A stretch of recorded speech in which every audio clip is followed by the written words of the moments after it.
Hey, how's it going everyone? Tazen here, and on this episode we're going to be talking about some big game trailers that were recently revealed as part of pre-TGS 2018. The first being Kingdom Hearts 3. So we got a brand new Kingdom Hearts 3 trailer, which according to Nomura on Twitter is a teaser trailer of a full trailer to come later on during TGS.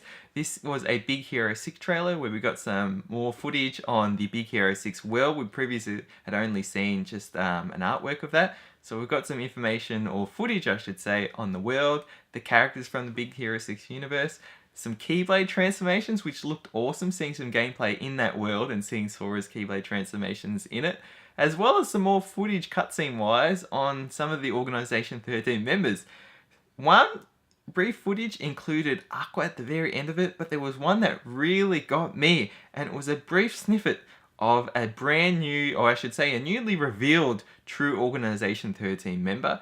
And that character appears, at least from what we can see of the character silhouette, to be Xion, who, if you have played Kingdom Hearts 358 over 2 days or watched the remastered cutscenes, she was played a huge role in Kingdom Hearts 358 over 2 days, and also plays a huge role in regards to the connection to Sora. And it's cool that the way her story begins, although she's not in Kingdom Hearts 1, you could say how she came into the story is linked to one part specifically that was included in the Kingdom Hearts 1 final remix, specifically a boss battle. I won't say any more details to not reveal it, but it's sort of like a link that basically connects and it goes through to Kingdom Hearts 358 over 2 days. So I'm now really excited to find out what we're going to see in the full trailer coming up soon. And again, knowing Nomura and the team, they always put in some scenes, at least in these previous few trailers, that really string your heart emotions. So I'm nervous but excited at the same time, and I'm sure many people in the Kingdom Hearts community, we're all speculating, what we may see, what this could mean if Xion is an Organization 13 member, how this could tie into things. How did she come back to be part of the Organization 13? Was it something involving time travel? Was there some way of bringing her back in the current time? How will this tie into Roxas and Ventus and basically Xehanort achieving his goals? How will this affect Sora and the Guardians of Light? Again, I'm super excited, so we'll wait for that trailer, and I can't wait till it comes out. But moving on to some more information regarding Kingdom Hearts 3.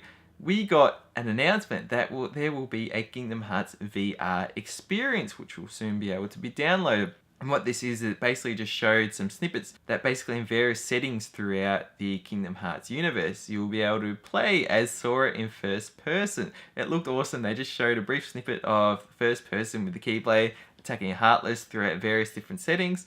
I'm really excited to see sort of more about what they're going to do with this. I believe this will just be, again, something like a showcase. It may not develop into anything large scale, but this is cool for those who have a VR headset and, may wish to just dive into a bit more VR stuff that's out there.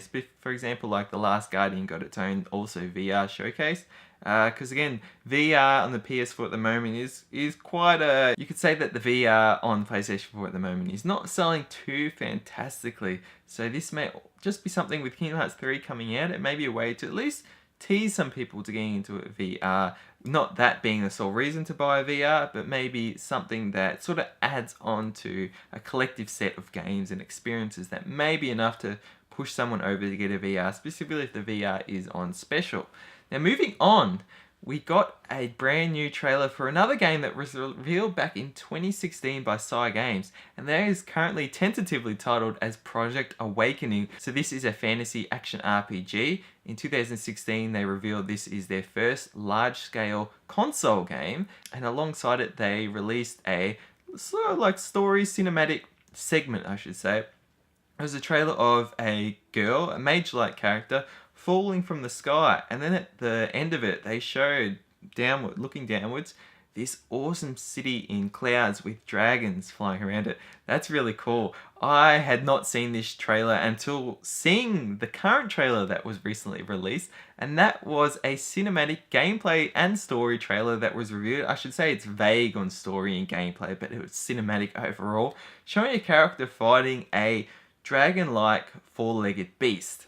It's sort of tricky to say what sort of monster this is, but it's a very awesome looking fantasy monster. They showed some of the mechanics there, but basically it gave me a feeling of Monster Hunter with a bit of Dark Souls. You know, it's sort of difficult to tell whether that was actually gameplay footage or it was a cinematic display of what the gameplay may be. Regardless, I'm really excited to learn more about this game, learn more about the setting, learn more about the story. It was a game that I wasn't aware of until seeing this trailer, which has allowed me to then go back and look at previous trailer and also learn more about what's out there. But regardless, seeing such a large scale game come out amidst all these other fantastic games is just awesome because we're getting this diverse range of stories. But now moving on to another big game that we've also known something about, but we hadn't previously seen any footage of, was Hideo Barba's new game that he and his team at Studio Istolia are making, which they have tentatively titled as Project Prelude Rune. So we've previously seen concept images and artwork, I should say, of the game, specifically one of this character with some large scale like dragon creature, which looked awesome.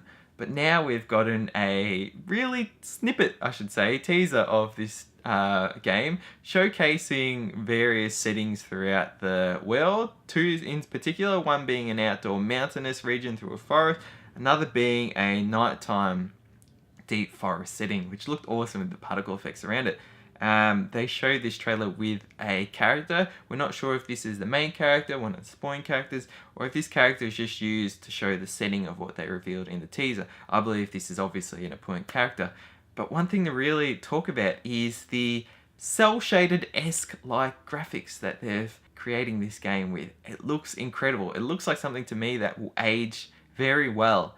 But regardless, I'm not just excited about that, I'm excited about how they ended the trailer revealing sort of an expansive landscape that makes me question or think whether this game may be some form of an open world game or it may be some form of a large scale game, but not open world, basically large regions which are connected to through, I guess you could say, the use of abstraction. Basically ways of making you go through connected large regions, and through those connections that you're traveling through within a matter of instance, they are large scale distances, making the game feel larger in a sense than it actually is, landscape wise. But regardless, I'm really excited to learn more about these three games. Again, Kingdom Hearts 3, we have a full trailer coming up at TGS. Project Awakening, I am just excited to learn more about this game and understand more about the story setting.